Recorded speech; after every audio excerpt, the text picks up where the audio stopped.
Chapter 14. Behold, the day of the Lord cometh, and thy spoil shall be divided in the midst of thee.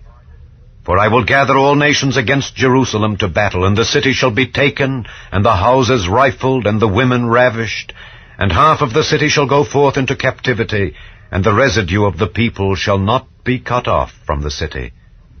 Then shall the Lord go forth and fight against those nations, as when he fought in the day of battle.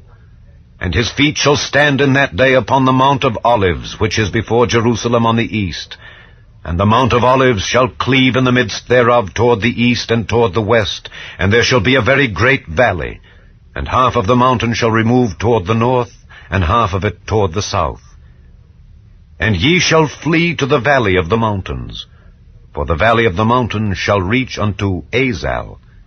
Yea, ye shall flee like as ye fled from before the earthquake in the days of Uzziah king of Judah. And the Lord my God shall come, and all the saints with thee. And it shall come to pass in that day, that the light shall not be clear nor dark, but it shall be one day which shall be known to the Lord, not day nor night. But it shall come to pass, that at evening time it shall be light. And it shall be in that day that living waters shall go out from Jerusalem, half of them toward the former sea, and half of them toward the hinder sea. In summer and in winter shall it be. And the Lord shall be king over all the earth.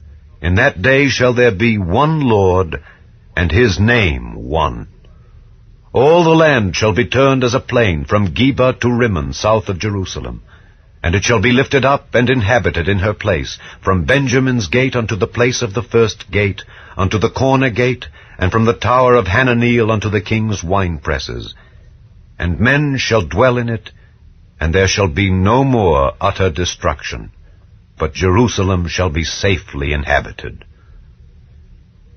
And this shall be the plague wherewith the Lord will smite all the people that have fought against Jerusalem. Their flesh shall consume away while they stand upon their feet, and their eyes shall consume away in their holes, and their tongue shall consume away in their mouth. And it shall come to pass in that day that a great tumult from the Lord shall be among them, and they shall lay hold every one on the hand of his neighbor, and his hand shall rise up against the hand of his neighbor. And Judah also shall fight at Jerusalem. And the wealth of all the heathen round about shall be gathered together, gold and silver and apparel in great abundance. And so shall be the plague of the horse, of the mule, of the camel, and of the ass, and of all the beasts that shall be in these tents, as this plague. And it shall come to pass that every one that is left of all the nations which came against Jerusalem shall even go up from year to year to worship the King, the Lord of hosts, and to keep the Feast of Tabernacles. And it shall be that whoso will not come up of all the families of the earth unto Jerusalem to worship the King, the Lord of hosts, even upon them shall be no rain. And if the family of Egypt go not up and come not, that have no rain, there shall be the plague, wherewith the Lord will smite the heathen that come not up to keep the Feast of Tabernacles. This shall be the punishment of Egypt, and the punishment of all nations that come not up to keep the Feast of Tabernacles. In that day shall there be upon the bells of the horses holiness unto the Lord. And the pots in the Lord's house shall be like the bowls before the altar. Yea, every pot in Jerusalem and in Judah shall be holiness unto the Lord of hosts. And all they that sacrifice shall come and take of them and seethe therein. And in that day there shall be no more the Canaanite in the house of the Lord of hosts. The Book of Esther, Chapter 1.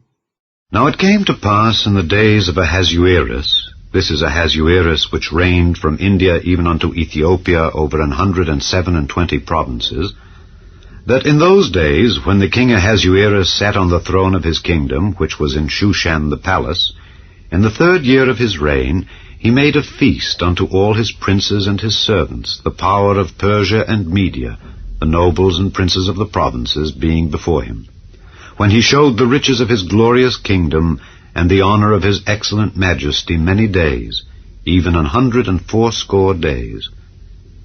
And when these days were expired, the king made a feast unto all the people that were present in Shushan the palace, both unto great and small, 7 days, in the court of the garden of the king's palace, where were white, green, and blue hangings fastened with cords of fine linen and purple, to silver rings and pillars of marble. The beds were of gold and silver, upon a pavement of red and blue and white and black marble. And they gave them drink in vessels of gold, the vessels being diverse one from another, and royal wine in abundance, according to the state of the king. And the drinking was according to the law. None did compel, for so the king had appointed to all the officers of his house, that they should do according to every man's pleasure. Also Vashti the queen made a feast for the women in the royal house which belonged to King Ahasuerus. On the 7th day, when the heart of the king was merry with wine, he commanded Mehuman, Biztha, Harbona, Bigtha, and Abagtha, Zethar, and Carcas, the 7 chamberlains that served in the presence of Ahasuerus the king, to bring Vashti the queen before the king with the crown royal, to show the people and the princes her beauty, for she was fair to look on. But the queen Vashti refused to come at the king's commandment by his chamberlains. Therefore was the king very wroth, and his anger burned in him.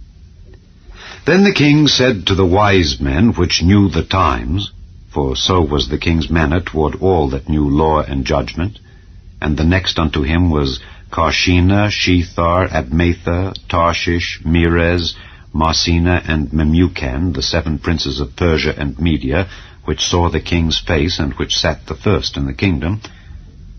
What shall we do unto the queen Vashti according to law, because she hath not performed the commandment of the king Ahasuerus by the chamberlains? And Memucan answered before the king and the princes, Vashti the queen hath not done wrong to the king only, but also to all the princes, and to all the people that are in all the provinces of the king Ahasuerus. For this deed of the queen shall come abroad unto all women, so that they shall despise their husbands in their eyes, when it shall be reported, the king Ahasuerus commanded Vashti the queen to be brought in before him, but she came not. Likewise shall the ladies of Persia and Media say this day unto all the king's princes, which have heard of the deed of the queen. Thus shall there arise too much contempt and wrath. If it please the king, let there go a royal commandment from him, and let it be written among the laws of the Persians and the Medes, that it be not altered, that Vashti come no more before King Ahasuerus. And let the king give her royal estate unto another that is better than she. And when the king's decree which he shall make shall be published throughout all his empire, for it is great, all the wives shall give to their husbands honor, both to great and small. And the saying pleased the king and the princes. And the king did according to the word of Memucan. For he sent letters into all the king's provinces, into every province according to the writing thereof, and to every people after their language, that every man should bear rule in his own house, and that it should be published according to the language of every people. Chapter 2. After these things, when the wrath of King Ahasuerus was appeased, he remembered Vashti, and what she had done, and what was decreed against her. Then said the king's servants that ministered unto him, Let there be fair young virgins sought for the king, and let the king appoint officers in all the provinces of his kingdom, that they may gather together all the fair young virgins unto Shushan the palace, to the house of the women, unto the custody of Hegi the king's chamberlain, keeper of the women, and let their things for purification be given them. And let the maiden which pleaseth the king be queen instead of Vashti. And the thing pleased the king, and he did so. Now in Shushan the palace there was a certain Jew whose name was Mordecai, the son of Jair, the son of Shimei, the son of Kish, a Benjamite, who had been carried away from Jerusalem with the captivity which had been carried away with Jeconiah king of Judah, whom Nebuchadnezzar the king of Babylon had carried away. And he brought up Hadassah, that is Esther, his uncle's daughter. For she had neither father nor mother, and the maid was fair and beautiful, whom Mordecai, when her father and mother were dead, took for his own daughter. So it came to pass, when the king's commandment and his decree was heard, and when many maidens were gathered together unto Shushan the palace to the custody of Hegai, that Esther was brought also unto the king's house to the custody of Hegai, keeper of the women. And the maiden pleased him, and she obtained kindness of him. And he speedily gave her her things for purification, with such things as belonged to her, and 7 maidens which were meet to be given her out of the king's house. And he preferred her and her maids unto the best place of the house of the women. Esther had not showed her people nor her kindred, for Mordecai had charged her that she should not show it. And Mordecai walked every day before the court of the women's house to know how Esther did, and what should become of her. Now when every maid's turn was come to go into King Ahasuerus, after that she had been 12 months according to the manner of the women, for so were the days of their purifications accomplished, to wit, 6 months with oil of myrrh, and 6 months with sweet odors, and with other things for the purifying of the women, then thus came every maiden unto the king. Whatsoever she desired was given her to go with her out of the house of the women unto the king's house. In the evening she went, and on the morrow she returned into the second house of the women, to the custody of Sheashgaz, the king's chamberlain, which kept the concubines. She came in unto the king no more, except the king delighted in her, and that she were called by name. Now when the turn of Esther, the daughter of Abihail, the uncle of Mordecai, who had taken her for his daughter, was come to go in unto the king, she required nothing but what Hegai, the king's chamberlain, the keeper of the women, appointed. And Esther obtained favor in the sight of all them that looked upon her. So Esther was taken unto King Ahasuerus into his house royal in the 10th month, which is the month Tebeth, in the 7th year of his reign. And the king loved Esther above all the women, and she obtained grace and favor in his sight more than all the virgins, so that he set the royal crown upon her head, and made her queen instead of Vashti. Then the king made a great feast unto all his princes and his servants, even Esther's feast. And he made a release to the provinces, and gave gifts according to the state of the king. And when the virgins were gathered together the second time, then Mordecai sat in the king's gate. Esther had not yet showed her kindred nor her people, as Mordecai had charged her. For Esther did the commandment of Mordecai, like as when she was brought up with him. In those days, while Mordecai sat in the king's gate, 2 of the king's chamberlains, Bigthan and Teresh, of those which kept the door, were wroth, and sought to lay hand on the king Ahasuerus. And the thing was known to Mordecai, who told it unto Esther the queen. And Esther certified the king thereof in Mordecai's name. And when inquisition was made of the matter, it was found out. Therefore they were both hanged on a tree, and it was written in the book of the Chronicles before the king. Chapter 3. After these things did King Ahasuerus promote Haman the son of Hammedatha the Agagite, and advanced him, and set his seat above all the princes that were with him. And all the king's servants that were in the king's gate bowed and reverenced Haman, for the king had so commanded concerning him. But Mordecai bowed not, nor did him reverence. Then the king's servants, which were in the king's gate, said unto Mordecai, Why transgressest thou the king's commandment? Now it came to pass, when they spake daily unto him, and he hearkened not unto them, that they told Haman to see whether Mordecai's matters would stand, for he had told them that he was a Jew. And when Haman saw that Mordecai bowed not, nor did him reverence, then was Haman full of wrath. And he thought scorn to lay hands on Mordecai alone, for they had showed him the people of Mordecai. Wherefore Haman sought to destroy all the Jews that were throughout the whole kingdom of Ahasuerus, even the people of Mordecai.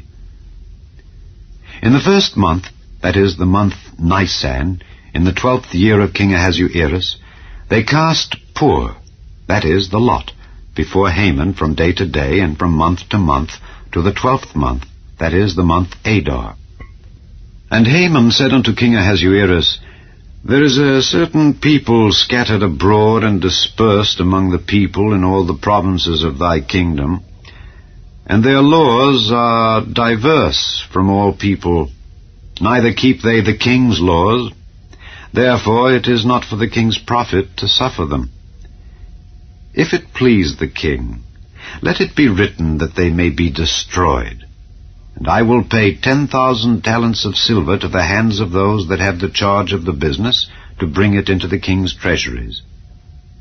And the king took his ring from his hand, and gave it unto Haman the son of Hammedatha the Agagite, the Jews' enemy. And the king said unto Haman, The silver is given to thee, the people also, to do with them as it seemeth good to thee. Then were the king's scribes called on the 13th day of the first month, and there was written, according to all that Haman had commanded, unto the king's lieutenants, and to the governors that were over every province, and to the rulers of every people of every province, according to the writing thereof, and to every people after their language. In the name of King Ahasuerus was it written, and sealed with the king's ring. And the letters were sent by posts into all the king's provinces, to destroy, to kill, and to cause to perish all Jews, both young and old, little children and women, in one day, even upon the 13th day of the 12th month, which is the month Adar, and to take the spoil of them for a prey. The copy of the writing for a commandment to be given in every province was published unto all people, that they should be ready against that day. The posts went out, being hastened by the king's commandment, and the decree was given in Shushan the palace. And the king and Haman sat down to drink, but the city Shushan was perplexed.